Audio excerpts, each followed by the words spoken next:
Good afternoon, the British Business Podcast viewers and listeners out there. Another fascinating afternoon in store.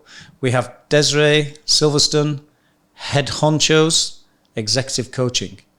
And this afternoon, we're going to have a conversation about all things people. And it's going to be a fascinating journey this afternoon. Welcome. Thank you very much, Michael. What I'd like to do first, if you don't mind, is just to get a flavour of you, journey, backstory, where you are, how you've come through, and is that okay? Yeah, sure. Thank you. So, as you will soon hear from my accent, I hail from sunny South Africa, and I grew up there, but from a young age, I don't know, I think that my ancestors took the wrong boat. I just didn't belong there. Which part? I came from a place called Bloemfontein, which is, if you like, into rugby. That's where all the rugby players used to come from. I haven't lived in South Africa for, I don't know, 36, 37 years. So Okay. I don't know if they still hail from my hometown. Okay. But I went to school, a very British school, most certainly did not fit in because I'm a rebel, but with a cause, not without a cause. And knew that there was just no way that I was ever going to stay in South Africa. But my journey in terms of, if I backtrack a bit to doing what I do now, started at about the age of 13. I had this epiphany that my life was going to be about growth.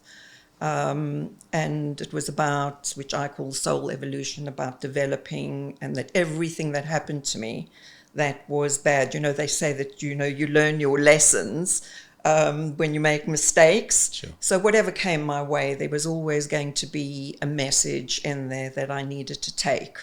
And I suppose as I matured and I thought, well, this is what I like doing. I like the navel gazing, learning how and who we are and what motivates us and where we come from, etc. So I have a fascination in people, and I have a big social conscience. So I want to make a difference in the world. And if that's leaving a ripple effect by changing just one aspect of somebody's life that will improve it, then that's what I'm going to do.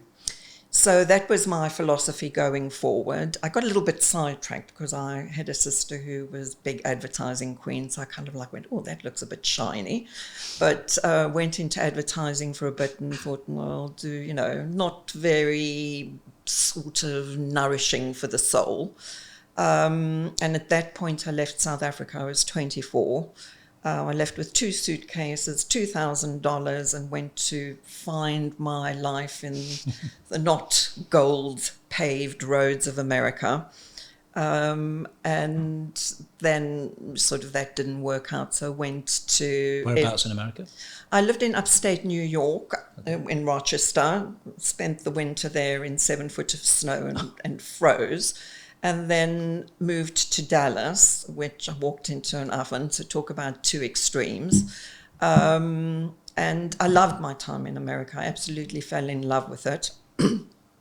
And I learned, that was one life lesson, because it was a very difficult time in my life. What people don't realize is when you change countries, your body almost goes into shock. It's a different culture. I'd never been overseas before. You're finding your way. Everything's different. And the jobs that I'd gone to didn't quite work out. But I also learned how inventive I could be in times of trouble. And I didn't get the job that I was promised, and I had to make money really quickly. So I can type. So I thought, okay, let me go be a secretary. And there was one job, I don't remember if they were paying $7, they were paying $14 for this. But they wanted some ridiculous, speed of typing at 90 words a minute or something ridiculous. And I knew I didn't type at 90 words a minute, but thought, okay, I just have to have this job. And it was just as computers were coming in, and the old way of testing your speed was with a typewriter. So I walked in, I looked at the typewriter, and I thought to myself, okay, I don't know how I'm going to do this, but I've got to do it. I said, I need to start practicing. And I practiced, and I think the woman thought, there's something wrong with me. I said, okay, the heavens opened and some angel or whatever came down, and I came up with this idea that I would type the first 3 or 4 paragraphs and then roll it back into the machine and say I'm ready, and then start from the 5th, which of course I was a great typist and I got the job. So I learned that, hey, I've got this creative survival side to me, and I can do stuff. And, there were many such moments, which I laugh at now, but they weren't so funny at the time. So from America, I went to Israel, absolutely loved the history, found it completely fascinating. I'm like a history knowledge junkie. But it was very difficult with the language. And at that point, I was in marketing and advertising, and it was just so hard. So I started looking for jobs outside of Israel. So I spent 2 years in Israel and then got a job here in promotions, and very soon just thought I'm just not fulfilled. So I went and I studied to become a therapist, and started off in adults, I'd always wanted to work with kids, I think because I was so difficult. And so I did a postgrad in child art psychotherapy. And what age were you at this point? So I did my first qualification, I think that was until 35, 36. Then I did my postgrad and finished that in 1999. So I was about 37, 38, but all the time working. I didn't have the luxury of just sort of studying, but that was okay. It took me on a different journey as well. And then realized, oh dear, can't work with the kids without the parents. I went and did systemic family therapy. Okay. So I worked in prisons, schools, PRU units, which is, the schools where, where kids don't go to normal schools and they've got big behavioral problems, National Health Service, CAMS, private practice, charities. So a really broad spectrum of working with people. And I always say, also with my coaching clients, what has this person come to teach me? And I always learn something. I've been very blessed by the lessons that people have given me. And I've also been blessed by being able to have the trust and the confidence in them, allowing me to walk on their journey with them. So you turned that round, even in the early days, that it wasn't about you going in to help them. It was actually, what can they teach me? I think it's reciprocal. And I think that we are, as humans, we're wired to connect. We need each other. And, that's where I come from. And it gives me such a buzz when I'm working with people, either as a therapist. I mean, my best birthday present ever was when I turned 40. And I got a card from one of the kids at school. And he said to me, I don't remember the exact words, but you changed my life. And I was like, I was like on such a high for a week that I had, I may not, make huge, differences in terms of changing the climate or the economy or whatever it is. But to touch somebody's soul is very important to me. Wow. So, and I suppose, how did I get here? Sorry. I've got to talk about that. Does it get much better than that? Does life get much better when a child does that? It doesn't. I'm not sure that that's amazing. You just blow me away. Well, it was, extremely, I feel quite tearful. It was extremely touching, and I loved, to see kids, when teachers say, wow, so-and-so's really changed, they're putting up their hands, whatever. It was like the biggest high ever. I don't know what it's like to be on drugs, but it's a high. Yeah, sure. So what happened then? So part of being a therapist is you've got to be in supervision. And my supervisors used to say, what is it about you that you attract the most unusual and difficult cases? I've got this like, come to me if you're unusual and if you're difficult. But I was starting to get to burnout because I was working with, all kinds of, people with personality disorders and severe, sexual abuse, domestic violence, etc., which takes you into deep, dark places because you're traveling with somebody. And then somebody said to me, you know what, I think you would make an amazing coach. I said, I don't know about this. My corporate experience in advertising is tiny. What do I know about business? And she said, look, I'll arrange somebody for you and you can just see how you do.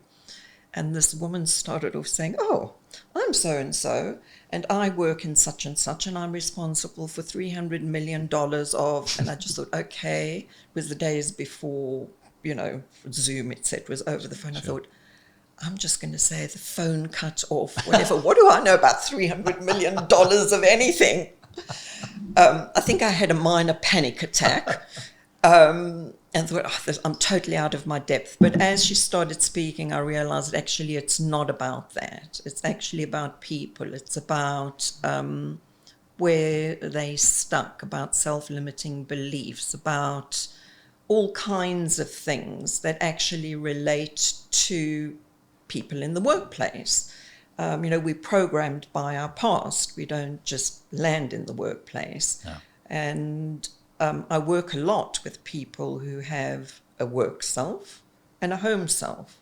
And I always say to them, how much is this costing you energy-wise to come to work, and be somebody else? And in fact, yesterday I had a coaching session with somebody, and she says, I have to have this conversation with one of my staff members because they are just so brusque when they come to work. And she said, I can see that they think that this is professional. They sit up, at their desk, and there's this like really brusque, and this person thinks that they're being professional. But if I go to lunch with them, they're really warm and friendly. So they obviously have some kind of construct in their head about this is a workplace sort of persona, but they don't know how people aren't connecting with them and how they are actually damaging themselves. So I don't know if you know the model of the Johari window. No. Okay, so if you had to imagine a square, which would represent a window that's divided into 4 panes, the first pane would be about what you know and I know. We both see it. And the next would be about what I see, but you don't see it, so your blind spot. And then it's about what you see and you know, but I don't know. That's the mask that we're wearing. And then it's the unknown. So to be a congruent, happy person in the world, what you're doing is you're trying to take down those panes and make it one window. Okay. So you're working about helping people either when you're coaching, either showing more of the bits of I know and you know, but let me show you more of it, of hold on, this is your blind spot, like the person going, this is my professional persona. Okay. Well, you don't realize that's holding you back, or you know something, but hey, other people don't know it and it would really benefit you, or you know it, but you need to have a reframe of whatever that belief is, or that lack of confidence is, or the imposter syndrome, whatever, to help you be in the first box, which is I know, you know, and we're both comfortable with it. Okay. And that is really kind of part of what coaching, well, it is what coaching is about, is expanding people to be comfortable who they are, wherever they are. I've never heard of that. I'm not sure how many viewers and listeners would have heard of that. Do you take a client, a person that you're helping? First of all, what do you call a person that you help? Do you call them? I just call them a client. Or a person. A person, yeah, because that's what they are. Even when I was as a therapist, I never called them patients. No. They were just clients. They're people. Yeah. So if you've got a client, do you take them through that particular scenario that you've just given in one of the first times that you meet them, or is that the training for you to try to get them into that, so they understand you're going to try to take them through a journey to get there? Different strokes for different folks. Okay. So a toolbox that some people will relate to that, and other people, won't. Very often when people are talking about feedback, which is a very common coaching question of how do I give feedback when it's difficult, because people generally don't like conflict, and they don't like saying to somebody, well, you're not doing well at something. And then I usually talk about, about the blind spot and how can, you start in the box of what are you doing well? If you had to do it again, what would you do differently? Yeah. This is what I noticed, whatever, what do you think about that, etc. So that you uncover the blind spot, but hopefully in a way that doesn't close people's thinking down, because that's the whole neuroscience of things. I fell in love with neuroscience about 8 or 9 years ago, and it's my passion. I find it very fascinating, and I think when I relay these things and how people are, like with a difficult conversation, how you can close people down, and I explain how the brain works, I think it makes it much easier for people in the workplace, when they have the knowledge, to apply it somewhere else again. So I'm very into psychoeducation, neurobiology, just helping people understand the basics of what opens us up, what closes us down. Can you just expand on neuroscience? Because I think there'll be people out there, and certainly I'm not educated in that area. What does it mean to a layperson, neuroscience? So yeah, it's basically, it sounds like I'm sort of some very clever person. It's like neuroscience. I do neuroscience. Operating on brains and that sort of. No, not. It's a relatively new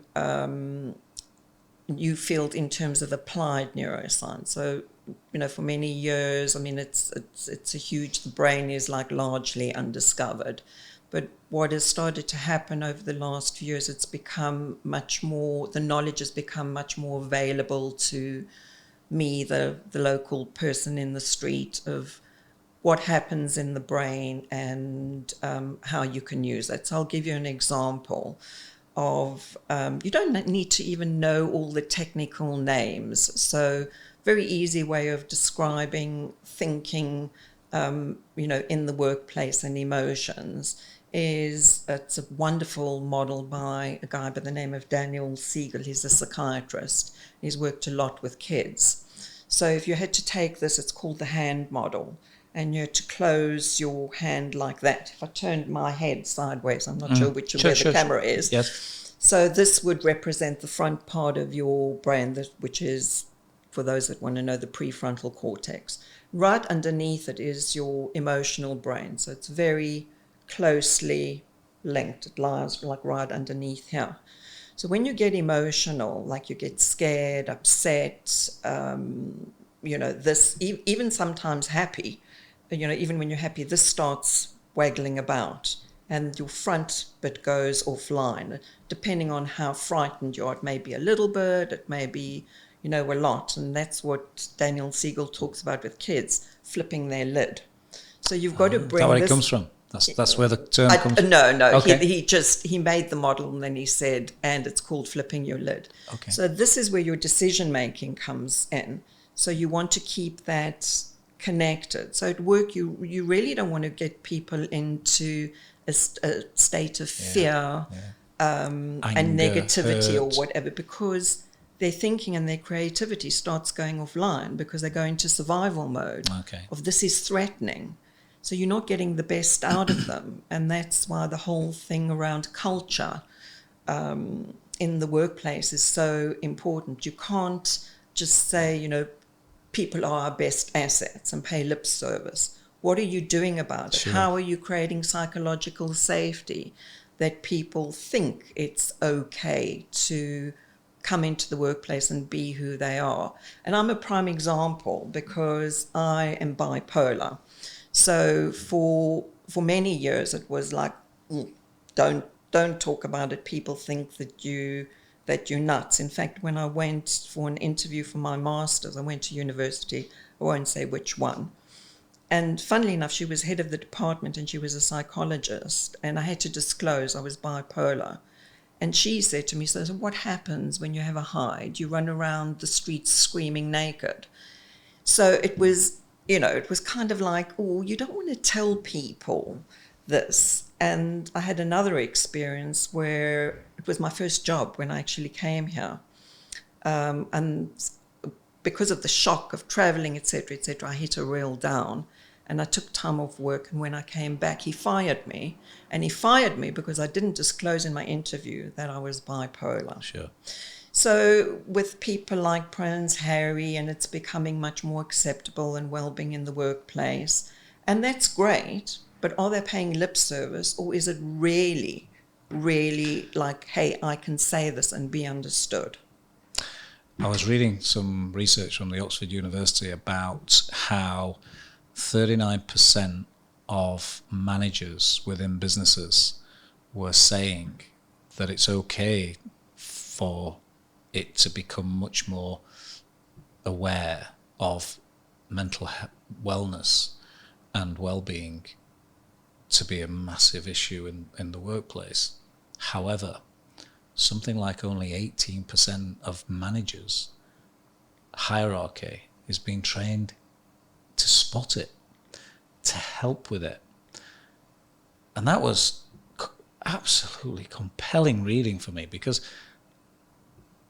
so there's a massive, almost pandemic of really bad happenings to our team members.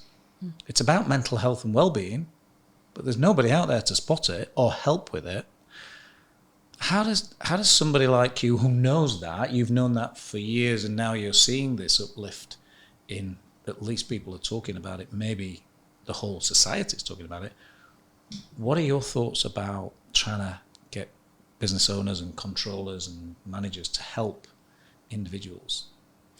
Well, you say that, and I cannot tell you how many people I coach who are anxious and they don't want anybody to know, despite what people say. So part of and it really depends on the level of anxiety. Some people are so bad that they really do need support. So the one aspect would be, are companies sort of providing either an employment assistance program or saying, we've hired a therapist or whatever, if you're having a problem, go to it. Or, which is what I do and what I'm trying to promote, which is coaching. So my model is coaching on demand. So what I mean by that is, if we go back to that bit about the thinking, is that because this is such a small space, if you're worried about something, let's say a presentation, and you're a little bit worried that slice is taken off, or maybe that you're very worried, you've only got half of it.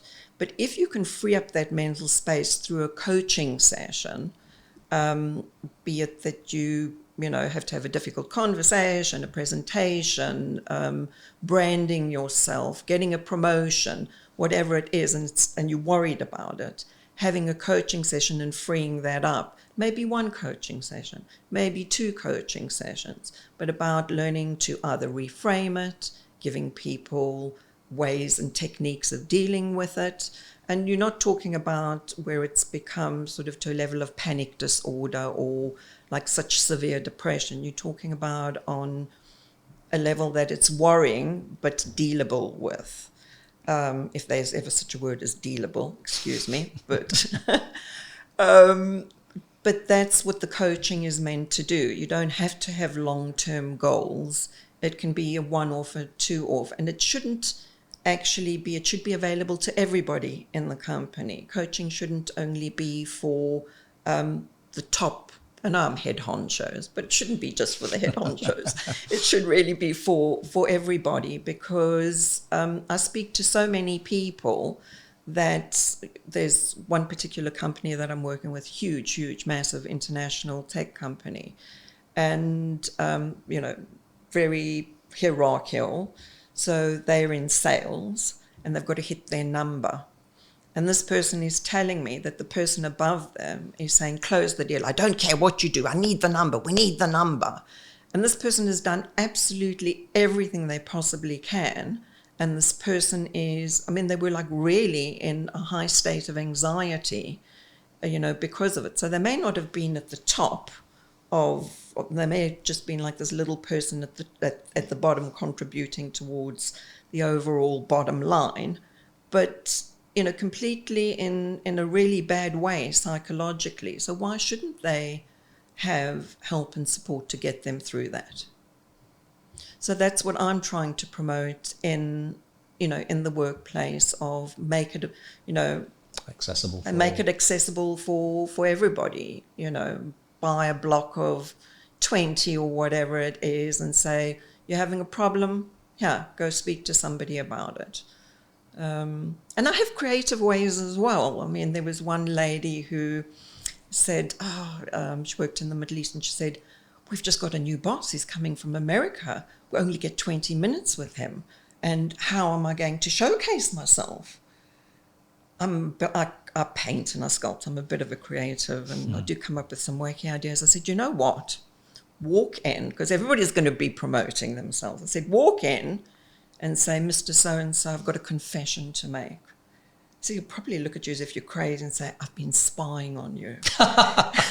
Like his eyes will go big, and you'll say, I looked you up on LinkedIn and I noticed that you do this, and that, and I'm really interested in it. Can you tell me more? And that'll be your 20 minutes. And he never forgot her. Brilliant. So sometimes she was really anxious about meeting him, and sometimes the coaching session is just about that. Wonderful. Our listeners and viewers out there are always looking for inspiration. Sometimes it's not that grand. It's snippets that they can take away and help them with either the next step, the next phase of their life, and that might be working for themselves. It might be that they've been working for themselves and going to a new job. Are there any areas, are there any sort of really key things that you've done in your business, either when you got into it, whilst you were doing it, or towards now where you're established and you've been doing this for a while and you could say that you're old hat at these things? What would be the things that you would give to our viewers and listeners that you think, I wish I'd have had that piece of information or advice? Is there anything that you could offer up? What I would say, but it's not necessarily always practical, because I'm not materialistic, and I know a lot of people, how they measure their success is about how much they're earning and about the title they have, and I hear that a lot. I'm not judging them, because if that's what's fulfilling for them, then that's what's fulfilling for them. But for me personally, and I think I'm a bit unusual, so my thing is don't get into doing things that aren't aligned with your values, because you won't be happy. You pay a price for it. So that's, to me, being true to yourself is in whatever you do in life. And sometimes you can't. Sometimes you have to do things that you don't necessarily want to, but as much as you can. And I've done it. Sometimes I've suffered. I remember my mother saying, why are you doing this? Just let it go. And I go, no, it's more difficult to let it go than to actually go through with it, as hard as it is. So that's for me. I can't say for other people what that would be, but maybe that's what the coaching is about. Sure. Is for them to make that decision about what they want, what price they're prepared to pay. Somebody was listening today. How would they get hold of you? Are you on LinkedIn? I'm on LinkedIn, and they can find me via my website, which is headhonchos.co.uk. And do you have staff? Is it you? Do you have a team of people? Do you have support staff? I do have some people, some associates who support me. Excellent. And it's me and my little team. Little, I don't think so. So is there anything that we've missed? The most important thing, as we said at the beginning, is about you, is about people will be fascinated on the stories that you've told us. I was hanging on every word. Some things that you want to get across, are you happy with? Yeah, I mean, I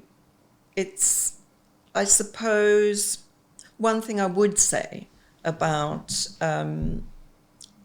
going forward in the workplace is about having an integrated approach. And I think that what coaching serves a number of purposes. One is it's very lonely at the top, and sometimes just speaking things through and hearing yourself is in of itself cathartic and helpful. There are other things that people really can overcome. You know, everything that I deal with is there's some way of getting over it and getting past it. So go out there, get the help. It's not impossible. And very often people, the things that keep them now, as I said in the beginning, are we're programmed by our past. And I do what I call toe dipping. So we see where it comes from and how is it affecting you now. And last week I was doing a session with somebody who said, I had PTO and I ended up not taking it. And I said, well, why? She said, well, I felt really bad that other people would have to do my work. I said, and what happens when they go away? She said, no, I do their work. And I said, see, because of my my experience as a therapist, I said, I'm really curious. Were you a carer? Did you play quite a caring role in your family? She said, yes, I did. I was a carer. I was a carer to my mother. So I said, do you see that you're being a carer now? What do you think your team would say if they knew that you were actually saying, no, shame, poor people, don't do it because you may not manage, and that you're behaving in a mothering way? She said, no, they probably wouldn't like it. So although there's the realization, now the work comes in about feeling comfortable with saying, actually, it's okay to let go. And that's what I would say to people, is all these things that are bubbling up in you, is there is an answer to them. You don't have to live with it. And you can go forward feeling much freer in the workplace, being yourself and being productive. Wow. Another amazing session. Thank you so much for coming in today. You're very welcome. Thank you so much for having me. It's been fascinating. Another amazing conversation on our journey along the British Business Podcast. Until next time.